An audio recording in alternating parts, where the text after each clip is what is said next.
இந்த சாரிக்கு இந்த கலர் காம்பினேஷன் பூ எப்படி இருக்குன்னு சொல்லிட்டு கண்டிப்பாக சொல்லுங்க. கடைக்கு போயிருந்தேனுங்களா, கரெக்டாக சாரிக்கு மேட்சாகவே பூ அமைஞ்சுதுங்க.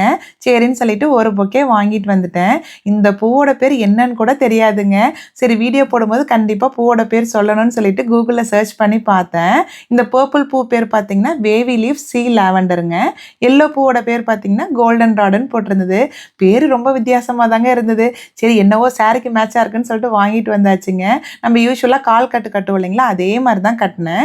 என்ன பண்ணேன்னு பார்த்தீங்கன்னா, த்ரெட் வந்து நார்மல் த்ரெட் யூஸ் பண்ணாமல் இந்த மாதிரி கிளிட்டரிங் த்ரெட் யூஸ் பண்ணேங்க. ஏன்னா பார்க்கும்போது நல்லாயிருக்கும் அப்படின்னு சொல்லிட்டு தான். கரெக்டாக அந்த ஆர்ச் மாதிரி வந்ததுக்கப்புறங்க நல்லா 4 முடி எக்ஸ்ட்ரா போட்டுட்டு அதுக்கப்புறம் எக்ஸ்ட்ரா உள்ள குச்செல்லாம் கட் பண்ணிட்டேங்க. பாருங்கள் பார்க்க எவ்வளோ அழகாக இருக்குன்னு சொல்லிட்டு. அது தலையில் வைக்கும்போது இன்னுமே அழகாக தாங்க இருந்தது. சாரிக்கு வந்து பார்த்திங்கன்னா செம்ம பர்ஃபெக்டாக மேட்ச் ஆச்சு. இந்த பூ பார்க்குறதுக்கு எப்படி இருக்குன்னு சொல்லிட்டு கண்டிப்பாக கமெண்ட் செக்ஷனில் சொல்லுங்கள். நெக்ஸ்ட் வீடியோவில் பார்க்கலாம்.